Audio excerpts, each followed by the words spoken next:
Главный минус это преступность высокая. Высокая преступность. Сильно развита? Да, А есть какие-то примеры живые? конечно. У меня мужа здесь недавно ограбили. Ну, не недавно, 3 года назад ограбили прямо вот на углу. То есть днем? Пистолетом. 2 человека или 3 человека. Днем, не ночью, не вечером? Днем, да. Днем, часа в 3 дня. А до этого его тоже пару раз грабили. Ну, вообще тут всех, по-моему, грабили. В машине просто даже, если ты едешь в машине, то на светофоре стоишь или в пробке, то есть подъезжают с пистолетом, и ты должен... А с чем это связано?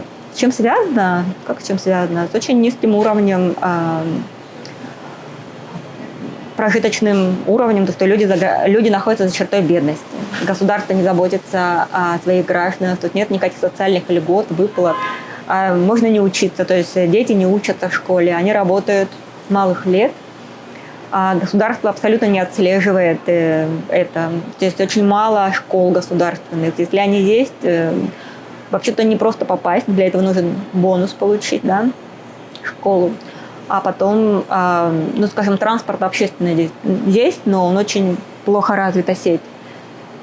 Скажем так, если люди живут в отдаленных районах, и там нет автобусов, все ездят на мотоциклах, в лучшем случае. Есть автобусы частные, но они, во-первых, они тоже под угрозой бандитов, мафии. Недавно вот убили шофера, поскольку они заплатили мафии.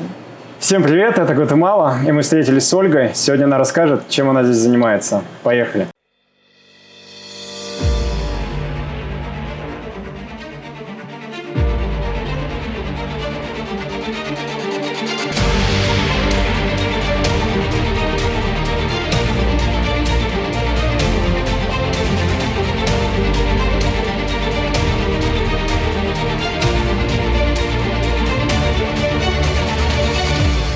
Ольга, почему Гватемала? Меня пригласил друг, который работал в посольстве Гватемалы в Москве, заместить его жену, которая работала в детском саду, в местном детском саду. Он получил назначение в другую страну, поскольку он был дипломат, а жена его работала воспитателем в детском саду. И я давно хотела попробовать еще один опыт работы в Латинской Америке.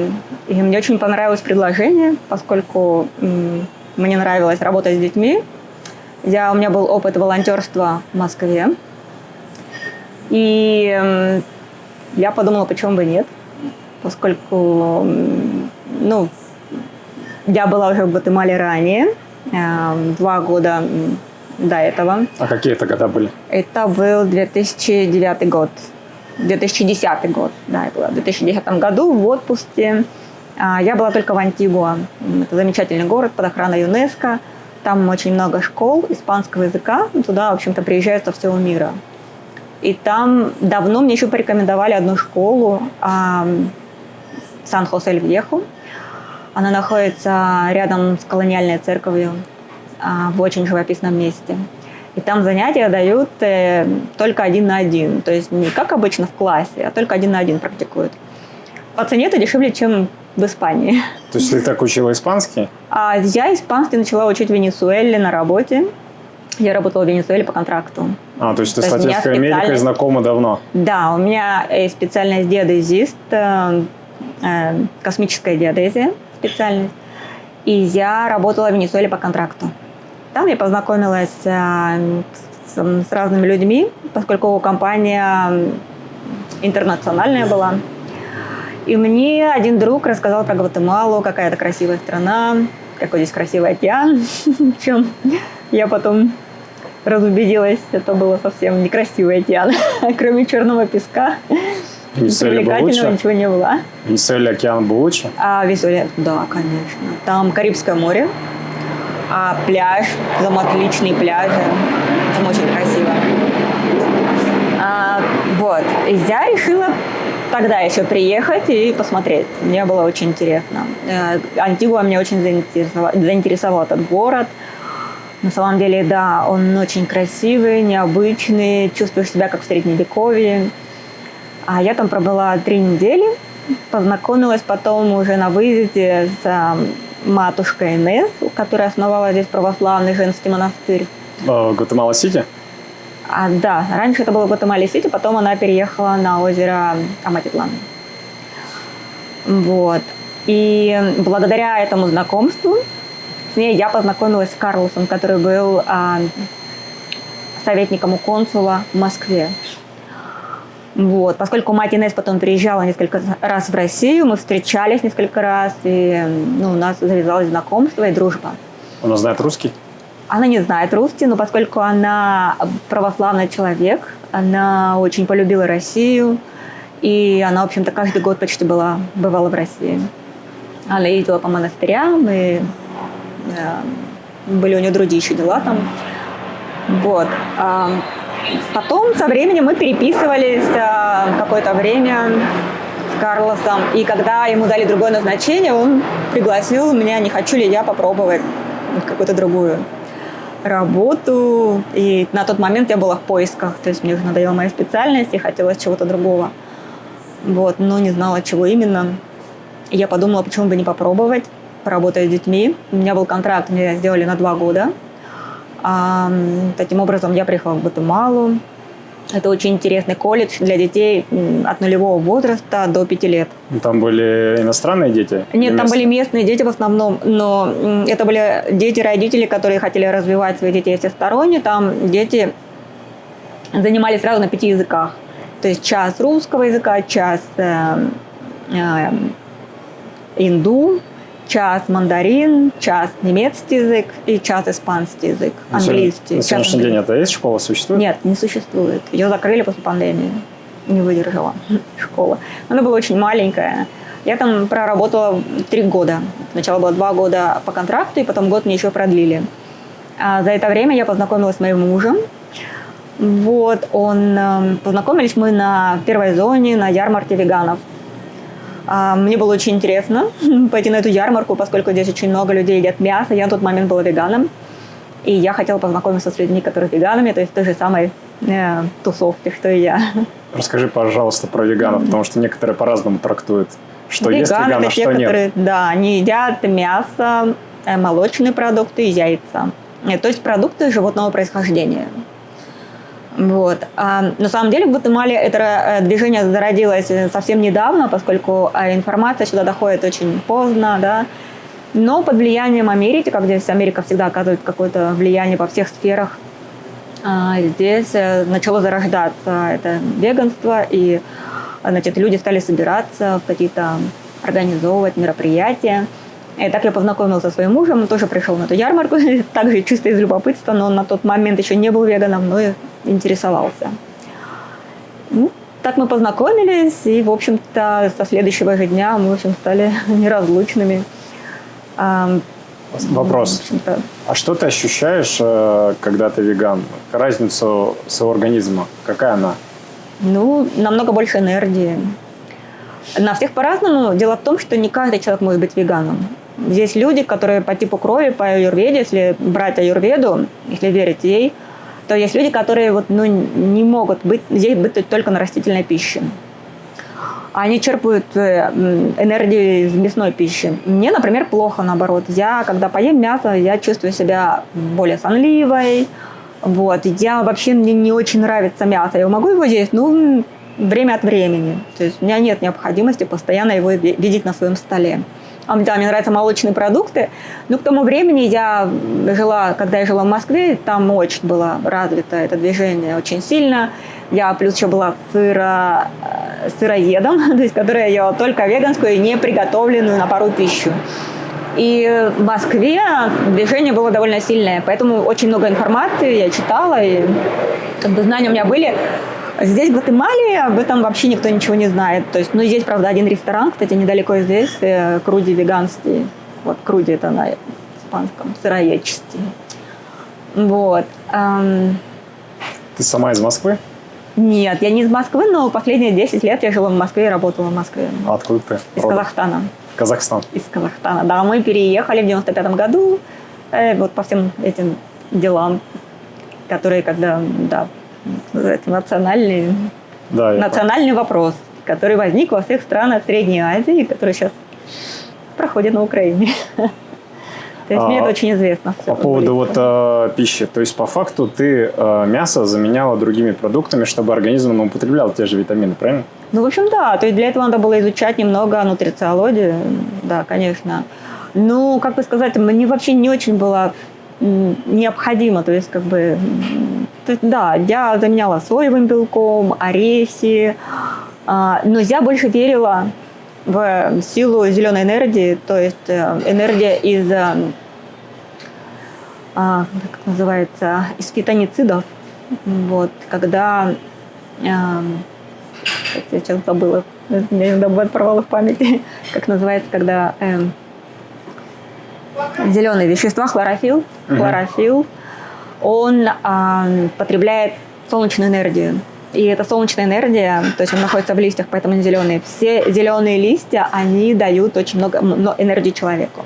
То есть если попробовать, например, в течение недели здесь пить зеленые коктейли, есть много салатов, то очень сильно изменится ощущение. То есть появляется легкость, нету этой усталости. Ну, конечно, не так просто переключиться со своих вкусовые привычки, да, но дело в том, что у нас рецепторы забиты, и мы очень много не ощущаем многих вкусов. То есть без соли мы есть не можем, без сахара тоже. И получается, что индустрия промышленная, она очень сильно пичкает те продукты для того, чтобы человек больше вкуснее все это ощущал. Но глушит индивидуальные рецепторы человека, родные.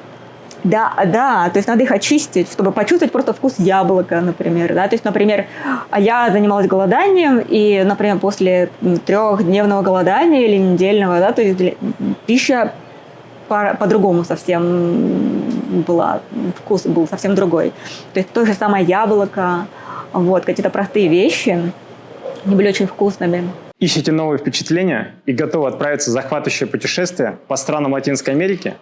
Я лично посетил эти страны, побывал в самых известных и малоизвестных местах, включая те, куда не каждый решится отправиться. Гулял под ним и днем, и ночью. Теперь готов приложить только уникальные туры, которые подарят вам незабываемые эмоции и откроют скрытые уголки Латинской Америки. Наши услуги включают авторские индивидуальные туры, экстремальные туры по неизведанным местам, медицинские туры для реабилитации, премиум путешествия на высшем уровне и туры недвижимости по Латинской Америке. Почему стоит обратиться именно к нам? Первое. Наши профессиональные гиды, владеющие несколькими языками и обладающие глубокими знаниями о местных достопримечательностях, сделают ваше путешествие незабываемым. Живя в этих странах, они знают их лучше, чем местные жители. 2. Мы обеспечиваем трансфер из аэропорта и встречу на личном автомобиле для вашего комфорта. 3. Мы предоставляем экстренную медицинскую помощь по всему региону. 4. Организуем путешествие под ключ. Берем на себя все организационные моменты, бронирование отелей, транспорта, экскурсий, страховки и других дополнительных услуг. 5. Предлагаем уникальные скидки и тарифы на отели, которые недоступны обычным туристам. По желанию организуем частный вертолет или катер для роскошного отдыха на Карибском побережье. Пусть ваше путешествие станет незабываемым. Откройте новые грани мира с нами. А что тебя натолкнуло именно вот на этот вид веганства перейти? Ну, вообще мне не нравится зависимость. На тот момент я была очень зависима от мучного. Я очень люблю мучное. Вот кто-то любит мясо, я любила мучное и молочное. Поскольку мне всегда нравилось читать этикетки, здоровую пищу, здоровый образ жизни, ну, есть эти люди, да, то есть, вот, то, естественно, ты потом какое-то время сталкиваешься с людьми, которым нравится то же самое, и которые пропагандируют. Но в Москве реально там очень большое общество, которое, в общем, этим занимается. Там очень много магазинов, которые продают здоровую пищу, то есть экологические продукты, суперфуды, и именно вот без животного происхождения. Например, в Москве здесь тофу с разными добавками. Грибы, там, травы, да, чеснок, лук. Здесь нету, здесь только тофу, чистый тофу. Все. Я не понимаю, почему это, неужели это так трудно додуматься сделать добавки для тофу. Это же так вкусно, его можно просто так есть. То есть вот в России, да, то есть разница в развитости стран, да, то есть она вот проявляется в этом. И это вообще во многих вещах. во многих вещах. Поэтому здесь очень хороший бизнес успешный делают очень много европейцев. Поскольку они приезжают из развитых стран, у них мозги немного по-другому устроены. Они видят, как это все можно изменить, как это можно переделать. У них свои идеи, и они это воплощают здесь. Вот очень успешный бизнес здесь у европейцев, да. В общем-то, далеко ходить не надо. Кофейные плантации, хозяева этих кофейных плантаций – это испанцы. В основном итальянцы, которые приехали сюда много лет назад и сделали успешный бизнес. А вот скажи, пожалуйста, веганство, оно как-то связано вот с йогой, с духовным развитием? Связано, конечно, да. Обязательно люди, которые занимаются веганством, они переходят, можно так сказать, на другой уровень энергии и развития духовного. Это могут быть разные, конечно, вещи. Чаще всего это йога и какие-то практики Медитация? духовные, да. Чаще всего восточные. А ты вот с этим сталкивалась сама лично? Ну вот там, в России, нет, я не сталкивалась. Там все-таки в России все-таки культура, она более такая, ну, как сказать... Христианская? Да, традициональная, христианская, можно так сказать. А вот здесь, да, в Гватемале, то есть здесь, как правило, если ты веган, обычно ты занимаешься либо йогой, либо медитацией. То есть, ну вот мой муж, например, он занимался медитацией, он ходил в этот...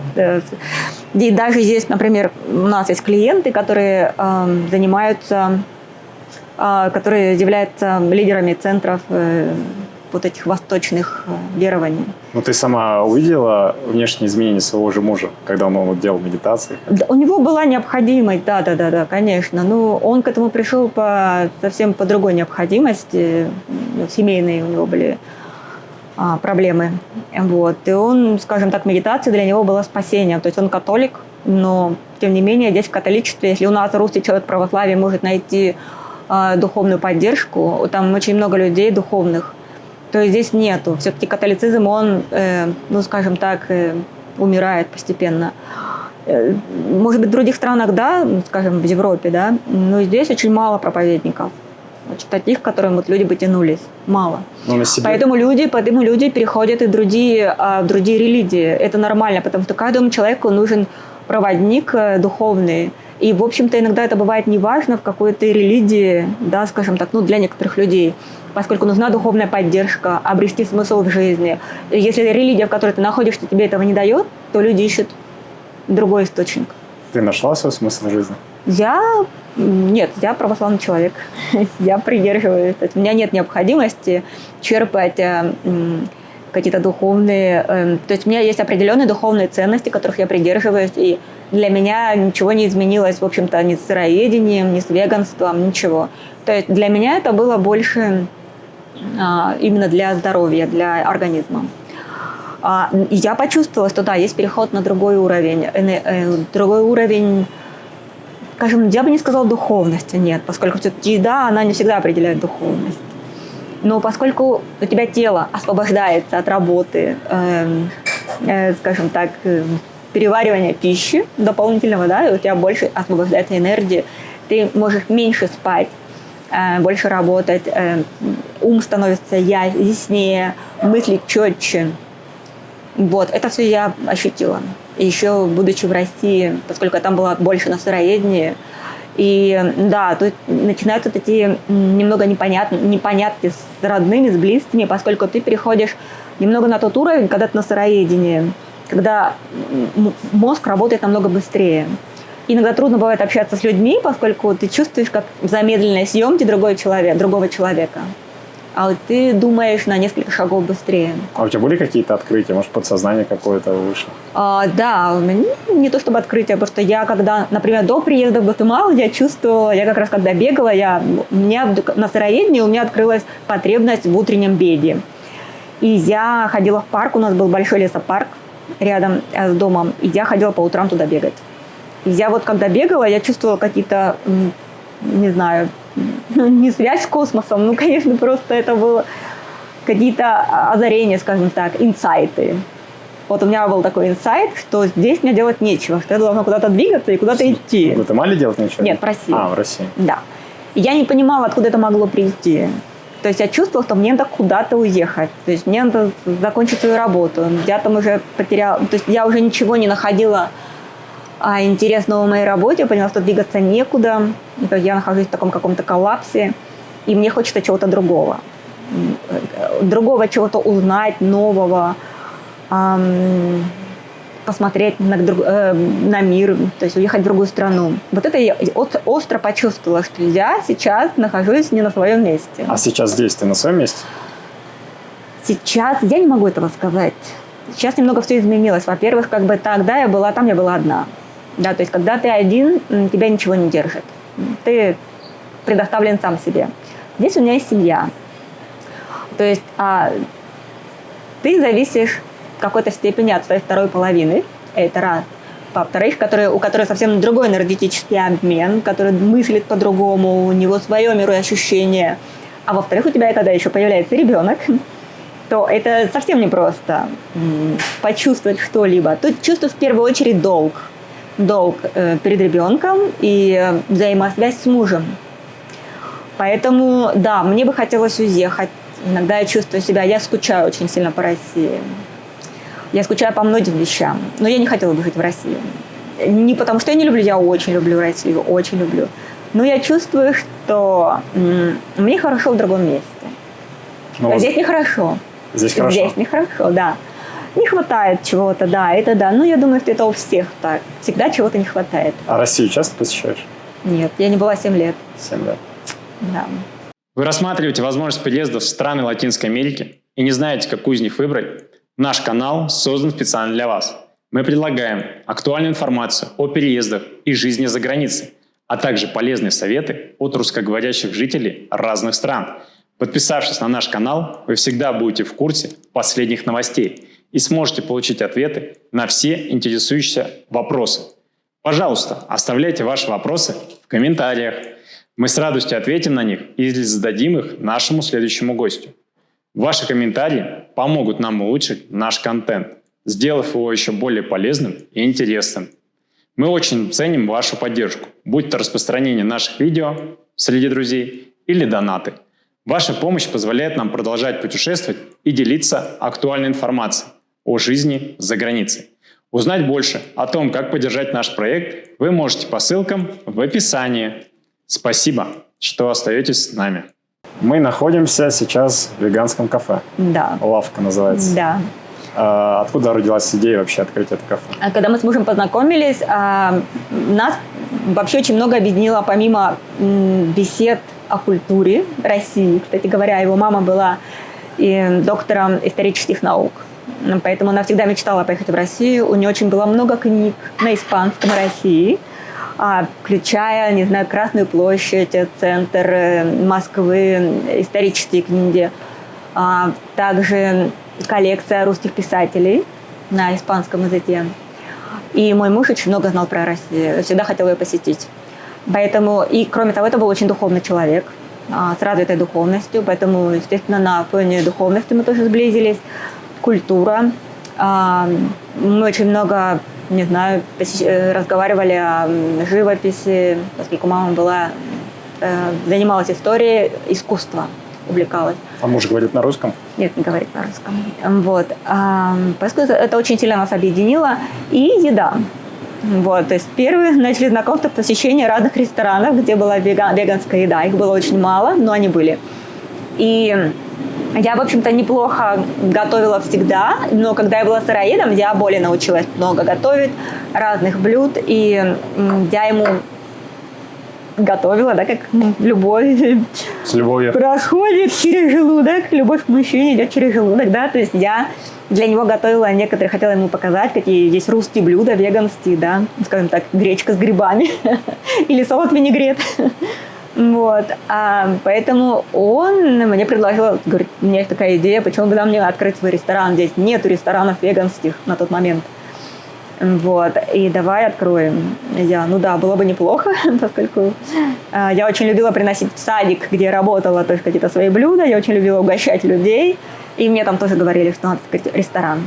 И мы очень загорелись этой идеей, и долго очень искали место. Это не так просто, здесь очень высокая рента.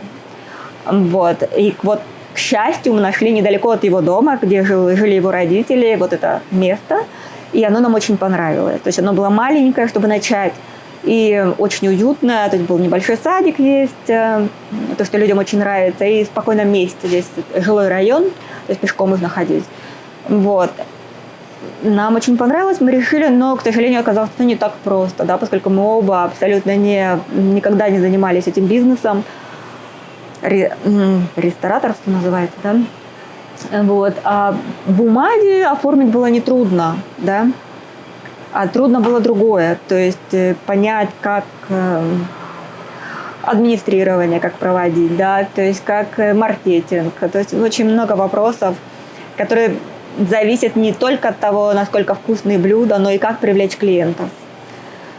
До сих пор мы в этой стадии находимся, да, хотя мы очень много уже всего узнали. А в каком году вы открылись? В 2018 году, да. 7 лет будет. В июне. Совсем скоро. Вот. Но за это время открылось много ресторанов других, веганских. Открылось и закрылось. Поскольку бизнес... Здесь очень мало людей, которые действительно веганы. Очень мало людей. А класс, уровень этих людей социальный очень такой разный. То есть, если, например, в Европе, в Америке обычно это люди с более высоким достатком, а средние или выше среднего, то здесь наоборот. Вот. С чем это связано, я не знаю. Но мы состоим в одном обществе, где мы хорошо знаем своих тех людей. Это не наши клиенты. У нас другие клиенты. У нас очень много, кстати, иностранцев. Нас очень ценят и любят. Вот единственное, за счет чего мы здесь до сих пор, то, что нас мотивирует, это наши клиенты, которые где-то 50% это туристы. 50%. А как вас узнают? Где находят? Через Happy Cow, есть такое приложение в интернете. А в Гугле? Можно вас найти? Да, конечно, в Гугле. Вот. И они ищут веганский ресторан, куда пойти. И поскольку это, туристы обычно это люди с более высоким достатком, они либо здесь снимают... Арендуют? Да, либо они проездом, поскольку очень много туристов, которые идут в Антигуа, либо на Атитлан, Панахачель. Они проездом, например, из немецкого колледжа. Вчера у нас была семья, приходит регулярно. Мы даже знаем, что они будут заказывать. Поскольку в немецком колледже очень много веганов. Именно из преподавателей. Поскольку в Германии веганство началось очень давно. Я там была первый раз в 98 году. Там уже было много ресторанов веганских. Не говоря уже про Берлин. Про ваше кафе. Какое меню у вас вообще сейчас? Сейчас у нас меню мы сделали так. Мы его разделили по зонам, по блюдам, как сказать, подожди, правильно, по странам мировой кухни. Да. Стран мировой кухни, да. То есть, например, у нас есть мексиканская кухня, да, поскольку рядом Мексика, здесь все знают мексиканскую, гватемальская кухня. У нас есть азиатская кухня, это то, что касается суши, рамен, да, вот это все. Популярные, да, вещи. Есть у нас русская кухня, да, то есть недавно появилась. То есть вареники, пельмени. Пельмени мы сделали веганские. Вареники, понятно, они так. Картошка с грибами. Борщ. Очень ценится, люди ценят борщ. А в борще есть мясо или нет? Нет, нету, конечно. Я всегда его готовила без мяса. В моей семье борщ готовился с мясом и больше всего без мяса. Но это быстрее просто, на самом деле, сварить без мяса борщ. А в качестве протеина, белка, там находится фасоль. То есть вообще меня так научила варить моя украинская подружка. Она говорит, мы всегда варили с белой фасолью. В такие времена, когда еще, знаете, раньше в 90-е люди не То всегда есть, могли... Если турист захочет к вам прийти, мяса здесь не будет нигде. У нас есть пельмени с мясом. Поскольку у нас из русской ассоциации и из русской диаспоры у нас есть заказы на пельмени. Да, мы делаем пельмени. У нас нет этого в меню. Под заказ? Они у нас есть, они замороженные, да, есть. Мы думали что-нибудь еще сделать, но пока больше больших идей нету. Вы за границей, вдали от дома и нуждаетесь в медицинской помощи? Доверьтесь компании Росмедицина, вашему надежному партнеру в области здравоохранения. Мы специализируемся на предоставлении экстренной медицинской помощи в России и странах Латинской Америки. Наши главные приоритеты – здоровье и благополучие наших пациентов. Мы сотрудничаем с лучшими международными госпиталями и службами экстренной помощи, известным своим высоким уровнем медицинской экспертизы и современным оборудованием. Вы можете обратиться в страховую компанию и сообщить о желании получить медицинскую помощь в компании Росмедицина, согласно вашей страховой программе. При нескольких таких обращениях застрахованных ваша страховая компания заключит договор с нашей клиникой, чтобы вы могли напрямую обращаться в Росмедицина и ничего не доплачивать. Наши услуги включают экстренную госпитализацию и медицинскую эвакуацию, медицинский туризм, а также роды за границей с возможностью оформления второго гражданства для детей. 5 причин, почему стоит выбрать компанию Росмедицина. Первое. Лицензированная международная клиника с более чем 10-летним опытом работы. Второе. Возможность встречи и проводов пациентов в аэропорту на автомобиле скорой помощи. Третье. Предоставление медицинского самолета для транспортировки больных туристов на родину. Четвертое. Опытные травматологи-хирурги, специализирующиеся на реконструктивных операциях. Пятое. Возможность получения финансовых бонусов и компенсации расходов на лечение. Если вы нуждаетесь в экстренной медицинской помощи, доверитесь компании Росмедицина. Медицинские специалисты сделают все, чтобы обеспечить вам максимальное спокойствие и уверенность в вашем лечении. Подробная информация в описании под этим видео. Значит, с мясом у вас только пельмени, и они под заказ. Да, пельмени. Нет, у нас есть, мы можем сварить пельмени. По факту человек может прийти и заказать? Да. Окей. А доставка у вас тоже есть? Доставку мы проводим через приложение. Это Uber Eats и Pedidos Я. Окей. Сейчас 2 приложения мы работаем с 2. Ну, помимо основной пищи, то есть у вас есть там пирожные, заварные, что-то такое? Торты. У нас сейчас бывает торт-медовик. К сожалению, мы не делаем большой упор на... Тут еще такой момент, да. Веганы не очень едят сладкое, да. Поэтому у нас, я не знаю, может быть, тоже это какой-то чек более дорогой для них, но очень многие приходят сюда, они не заказывают сладкое. Может, у нас порции очень большие, поскольку действительно я, когда очень сытая, я не хочу десерт. Я люблю десерт вот в другое время. Никогда я ем, не после еды. Ну и потом я, на самом деле, это не полезно есть десерт после еды, поскольку ферментация сахаров не приводит ни к чему хорошему. Это, скажем так, совет нутрициониста. Вот. Может быть, они этим, из этих соображений руководствуются. Но у нас есть люди, которые приходят только вот именно, у нас очень вкусный чизкейк. Да, опять-таки тут тоже такие вещи в Гватемале. То есть люди не любят пробовать нового.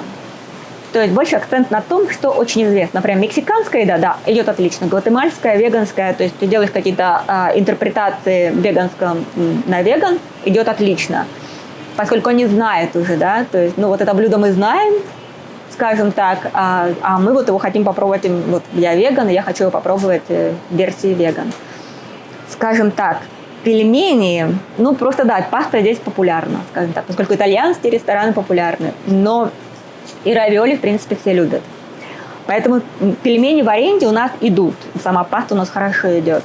Но, скажем так, я в начале нашего пути пробовала делать рассольник. То есть, в принципе, веганское блюдо, веганский суп, да, рассольник с грибами. Мишоу. Еще какие-то пробовала делать. Те же самые салаты, например, винегрет. Здесь его просто не поймут, поскольку люди салаты другие едят. Здесь популярен боуль. То есть, это, например, киноа сваренное и с разным там белком там, и овощами, гарниром каким-нибудь. Салаты, которые у нас едят, морковка, например, с чесноком, да, или свекла там, с черносливом и грецкими орехами. Здесь такие салаты не едят. Единственный салат, который знают, это русский салат оливье, но они его делают не так совсем. И это не подается, то есть это как топпинг, то есть как небольшая порция, здесь так не едят, то есть здесь совсем по-другому все. Но тем не менее, русские блюда у нас есть, и я хотела сделать акцент на том, что сложнее делать блюда, которые люди не знают. Вот, например, медовик, да, то есть у меня больше заказывают чизкейк, да, чем медовик. Но медовик у меня заказывают очень много людей, которые были в России, которые знают Россию, попробовали там. скажем так, чтобы люди полюбили медовик, да, вот все прям его заказывали, хотя это очень вкусный торт, те, которые пробуют, и говорят, да, это очень вкусный торт. Надо, чтобы вот прям бесплатно его стоять, раздавать, и чтобы люди могли сравнить. Поскольку всегда идет предпочтение вкусовых Рецептором. качеств, то, что ты знаешь, о чем пробовать что-то неизвестное. Я помню, когда, я не помню, мне рассказывали, когда здесь открывались первые японские рестораны с суши, да, тоже было трудно. То есть сначала был один, вот, потом второй, сейчас они очень популярны. А народная еда Гватемалы вообще какая? Вот у нас сейчас есть веганское блюдо, недавно появилось пипьян, очень такое название интересное. Вообще не едят больше фасоль, это черная фасоль, лепешки кукурузные. Такос, очень много едят. Такос – это лепешка кукурузная, и в ней перемолотое мясо. Вот, но мы вместо мяса делаем соевое мясо, да, и, в принципе, у нас вот самый такой тренд – это такос. Это раз, потом вот этот пипьян, который мы недавно, это рис с соусом, похожий на наш гуляш. Вот. А роскомпоя? Рис с курицей? Да, роскомпоя, на самом деле, это роскомпоя, рис с курицей, это более еда такая, знаете, уличная еда, то есть для строителей, там, работников, которые работают, это дешевая уличная еда. Нет, скажем так, такие блюда, как пипьян или илачес, у них более сложное приготовление. Это вот взять то же самое наш гуляш, например, да, то есть наши на улице его не продают, то есть это, не просто его приготовить, скажем так. А курицу, пожарил, купил ее, эти окорочка, они тоже везде здесь продаются.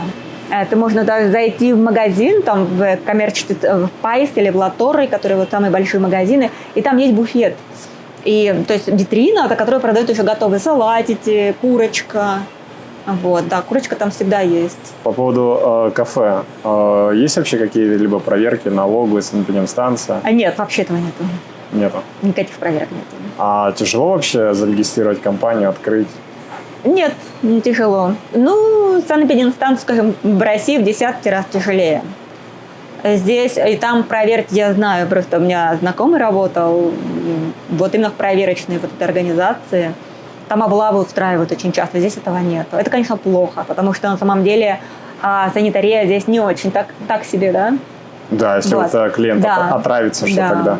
Конечно, если он подаст в суд, и все будет судить, и, да, это чревато последствиями. Но мы часто не то чтобы отравляемся, но вот из наших русских знакомых, у меня русская подруга, она в шикарном отеле отравилась салатом.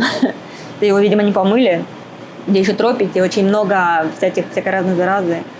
И она доказала, что это было именно в этом ресторане, в Антиго, кстати говоря, в отеле. Она была в отеле, и при отеле был ресторан. В принципе, по-моему, никакой компенсации. Вроде ничего не выплатили, поскольку, здесь никто этим так не занимается. Конечно, если будет смерть, от смерти умрет человек. То есть после смерти только будет компенсация? Да. У нас, например, другая проблема. Здесь не надо нам никаких проверок. У нас проблема в чем? У нас очень много клиентов, которые... Сейчас как на русском называется, целиакия, глютен, непереносимость глютена. Да, целиакия болезнь по-русски, да? То есть это же может быть до шок называется, это антафилактический.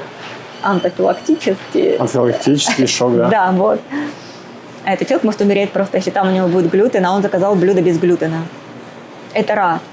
Поэтому у нас очень строго, то есть у нас все написано глютен, без глютена, да, и мы стараемся не допускать никаких промахов. У нас однажды официантка не поняла, то есть она не знала, что такое без глютена, не знала, что такое глютен, да, то есть, это можно понять, поскольку здесь работает в сервисе класс более низкого происхождения, и они просто от этих вещей не знают. Они меньше болеют, и нет у них проблем с целиакией. Вот. И она не поняла, что ее попросили без глютена. Она принесла пасту с глютеном, глютеновую, обычную. И спросил клиент, подтвердил, поскольку люди, у которых серьезные проблемы, они всегда несколько раз спросят. Вот. И мы были, то есть мы всегда рядом, и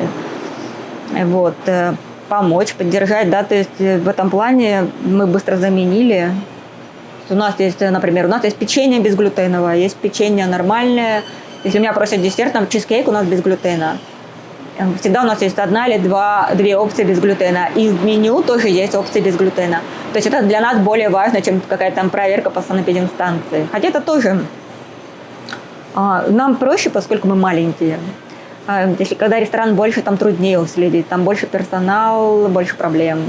Больше вот этих бичос, тараканов, мышей. Они даже бегают здесь по улице.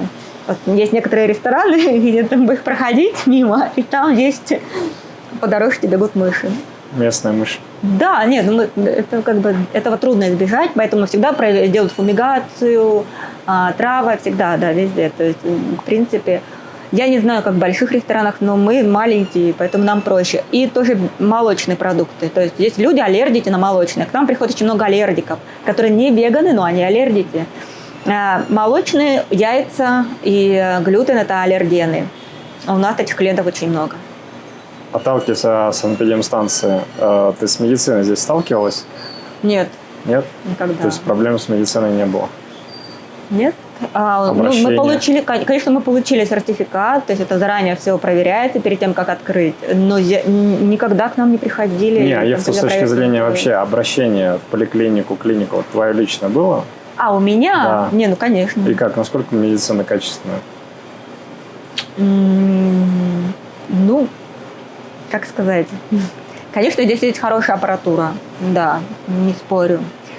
Но, честно говоря, профессионализм врачей не всегда бывает высок или того, как мы ожидали, того, к чему мы привыкли в России. У нас все-таки в России медицина, я считаю, лучше. Вот именно в плане, как это называется, экзаменар, в плане инвестигацион, как это сказать, на этапе обследования. Вот. В России обследование лучше. А здесь, если у меня ребенок заболел, ему сразу дают антибиотики. Ну, некоторые врачи, да, отправляют сделать анализы, но в основном смотрят картину, общую картину по симптомам и дают антибиотики. У него кровь взяли из вены в первый раз, когда ему было 3 года. Вот. Хотя до этого он тоже болел. Да, в этом этого не хватает. То есть, наверное, потому что очень дорогая. Потому что анализы очень дорогие. И, в принципе, лишний раз, может быть, как где-то на них не отправляют. Хотя, опять-таки, зависит от врача, на которого нарвешься. Некоторые очень любят отправлять по разным анализам, поскольку, это им дает прибыль. Хотите узнать больше о моем движении, о том, с кем я встречаюсь или в какой стране нахожусь? Подписывайтесь и задавайте свои вопросы в нашем телеграм-канале Кажан17. И я постараюсь учесть их на следующей съемке подкаста. Буду рад видеть вас в наших каналах, ссылки на которые есть в описании. Жду ваших подписок и комментариев. А бесплатная медицина здесь есть вообще? Есть, конечно, есть. То есть любой может туда обратиться? Да, но обычно это, поскольку ее очень мало, это медицина, это где-то только 2 госпиталя, которые здесь есть в городе. Один Рузвельт находится, Рузвельт называют, он очень большой. Но там буквально со всей страны люди. И очередь там огромная. И условия там ужасные, конечно. Но аппаратура там очень хорошая. Там очень хорошая техника. И очень хорошие врачи, специалисты. Но, скажем так, условия содержания... У меня просто друг недавно умер. Он был в коме. Его держали в коме бесплатно, поскольку у них не было денег у семьи. Он был в коме 3 недели, по-моему. И ему делали все возможные процедуры. И его держали, подкармливали, да, на капельницах, пока он сам не умер. Вот, он был в Рузвельте. Это другая больница, Сан-Хуан-де-Диос, в первой зоне находится. Рузвельт – это другая. Вот, интенсивная терапия очень хорошая в Сан-Хуан-де-Диос. Кстати говоря, если человек пришел из платной клиники, например, он закончил страховку, то есть я знала одного человека, он тоже был в палате интенсивной терапии около месяца, и у них закончились деньги, поскольку это очень дорого стоит. Они их перевели в Сан-Хуан-де-Диос, в госпитале для бесплатной, да. Их не приняли там, не хотели принимать, поскольку, посчитали, если у вас есть деньги, значит, вы должны лечиться там, где вы были. То есть обычно туда идут люди, которые действительно, они не могут платить за страховку, которых медицина дорогая. Это не всегда могут быть бедные люди, слои общества. Здесь люди могут оказаться в разных условиях. поскольку страховки очень дорогие, медицина очень дорогая, страховка, она не 100%, не покрывает стопроцентные расходы на медиков и на лекарства. Это только какая-то часть, зависит от страховки. Иногда она покрывает 80%, иногда 70%, и не все случаи покрывает, далеко не все. Ну, ты про ребенка сказал, то есть ты рожала ребенка здесь? Да. И насколько прошло все хорошо? Ну, у меня история такая очень сложная. Я хотела Если рожать. коротко. Да, я хотела рожать с немецкой доулой, акушеркой, то есть не в больнице. Но я потом очень пожалела об этом, поскольку эта акушерка, которая, в общем-то, славится здесь, очень известная, она мне не смогла оказать первую помощь. Она меня ночью отправила в обычный, не в обычный, а в ближайшую больницу, которая здесь есть. А врачей ночью здесь нету. То есть есть один дежурный врач, но, скажем так, акушера-гинеколога нету. И родильных домов здесь нету. Поэтому мы нашли телефон и позвонили моему медику, который меня вел раньше, акушер. Он приехал в час ночи и прооперировал меня. Ну, все на дому? Нет, в больнице. Но просто когда мы приехали в больницу, там никого не было, только медсестры были, медбратья. И кого-то вызвать они не могут. То есть нет у них такого. То есть здесь все немножко делается по-другому. Здесь заранее все планируется, роды планируются заранее. Нету родильных домов. Все это делается в обычной больнице, и ты со своим врачом ведущим договариваешься заранее. Когда вы будете рожать, он всегда на связи. Если ты хочешь роды натуральные, многие здесь делают 90% кесарево сечения, поэтому это очень просто. Вы договариваетесь на определенный день, и в определенный день, в определенный час назначается операция. И никому это не доставляет никаких хлопот по ночам, скажем так, дежурить у больной. Здесь это не планируется. Но в бедном госпитале, для бедных людей, да, в Рузвельте, там в основном 90% это натуральные роды. Ты по факту легализовалась, получается, по ребенку здесь? Да, по ребенку, да. То есть имеешь гражданство? Было быстрее сделать по ребенку. По мужу это дольше.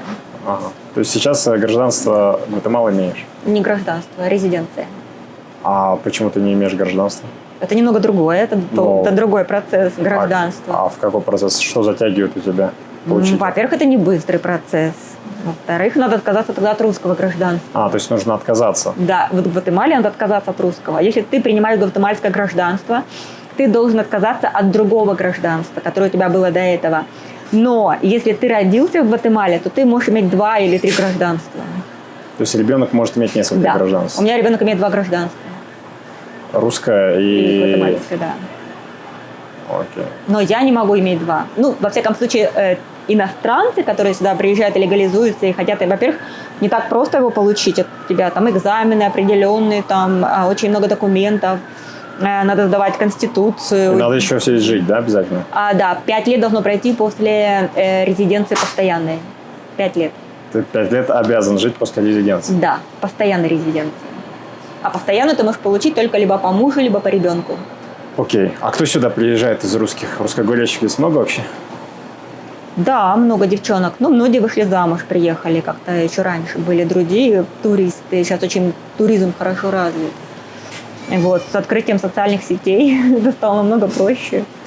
Кто еще по работе, очень мало знаю, кто приезжает, очень мало. Просто здесь не очень-то развито. Скажем, как в других странах, там в Америке, например, да. Там проще устроиться на работу и приехать по работе. Тебе проще сделать приглашение по работе. Здесь нет. Или в Мексике тоже проще сделать приглашение по работе. А здесь нет такого. Как вообще русскоговорящие комьюнити здесь? Вы встречаетесь, проводите праздники? Да, мы встречаемся несколько раз в год. Ради детей в основном, да, либо просто попить чаю, пообщаться. Как правило, это какие-то праздники, 8 марта, Новый год, Масленица. Еще какие-то праздники организовывают вместе с посольством. Скажем, там День Пушкина, да. А большая численность вообще русских здесь? Когда было меньше сообщества, общались больше девчонки. Когда оно разрослось, то да, это больше как на личных интересах, кто с кем подружится. Да, конечно, общаемся, но не большими компаниями, маленькими очень. Какие у тебя здесь вообще плюсы и минусы в стране? Какие минусы видишь? Скажем так, то, что мне здесь нравится, это, все говорят, климат, да, фрукты. Все это верно. А мне очень нравятся люди. Я сама из Казахстана, и вот здесь очень похоже, много похожего. Люди очень услужливые, очень любезные, приятные, всегда улыбаются. Сервис очень хороший, то есть к тебе относятся, то есть буквально, как сказать, облизывают тебя. То есть гватемальцы гостеприимные к иностранцам? Очень гостеприимные в плане, да. Но опять-таки, тут, скажем так, в разных сферах. Ну, скажем, вот в сфере обслуживания, да. В других сферах, к чему мы привыкли, я привыкла в Казахстане, например, здесь, конечно, такого нет. Здесь тебя домой никто не приглашает, это так не делается.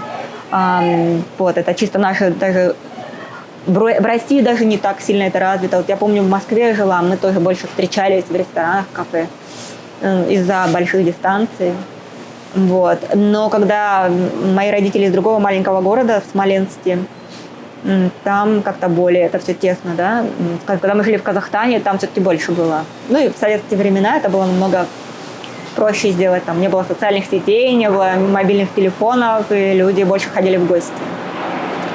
Какие еще у тебя минусы по Гватемале? Минус, конечно, главный минус – это преступность высокая. Высокая преступность. Сильно развита? Да. А есть какие-то примеры живые? Конечно. У меня мужа здесь недавно ограбили. Ну, не недавно, 3 года назад ограбили прямо вот на углу. То есть днем? Пистолетом. 2 человека или 3 человека. Днем, не ночью, не вечером? Днем, да. Днем, часа в 3 дня. А до этого его тоже пару раз грабили. Ну, вообще тут всех, по-моему, грабили в машине. Просто даже если ты едешь в машине, то на светофоре стоишь или в пробке, то есть подъезжают с пистолетом, и ты должен... А с чем это связано? С чем связано? Как с чем связано? С очень низким уровнем, прожиточным уровнем, то, что люди находятся за чертой бедности.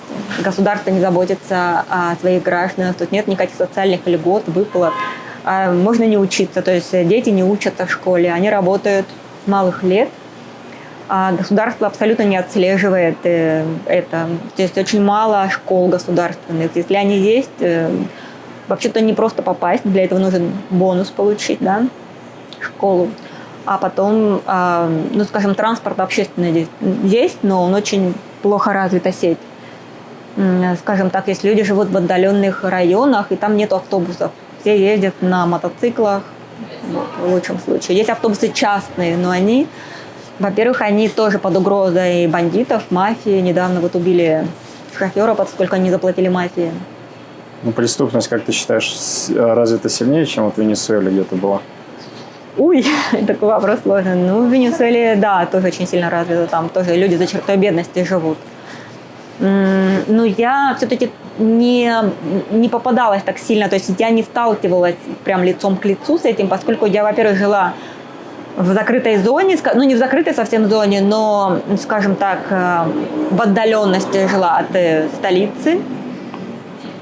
Ну, у нас был все-таки больше, не знаю, была, как бы сказать, seguridad больше развита. Все-таки мы были иностранная компания, и у меня всегда был свой транспорт, и водитель был. Здесь я просто столкнулась лицом к лицу, поскольку здесь другая жизнь. Там я все-таки работала, а здесь я живу. И здесь я сталкиваюсь, ребенка отправляю в школу, забираю на улицу, нельзя выйти, скажем так, с ребенком, не выходит на улицу вообще. А полиция не помогает простым гражданам? Нет? Нет, не помогает.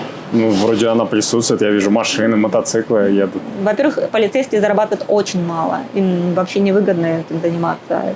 Приводят им бандита, он через час выходит оттуда. То есть он им оставил денег и ушел?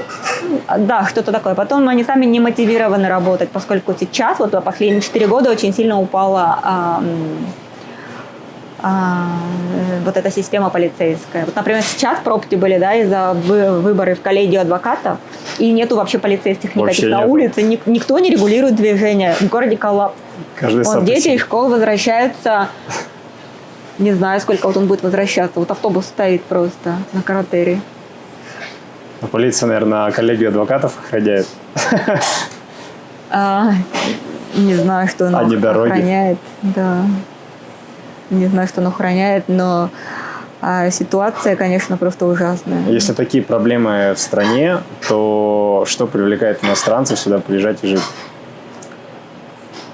А я бы не сказала, что прям такой же. Если сравнивать с Мексикой, то сюда не так уж много-то приезжает. Ну, всё равно просто люди здесь. любят... Не, во-первых, сейчас в последнее время, будем говорить, что сейчас очень сильно туризм. Развит туризм. Ты можешь поехать в любую страну, да? Вот. Почему? Очень мало здесь русских в Гватемале по сравнению с европейцами. Очень мало. Европейцев здесь в разы больше. А что здесь их привлекает, что они остаются? Привлекает туризм, им очень нравятся пирамиды Майя. Вот именно с туристической целью.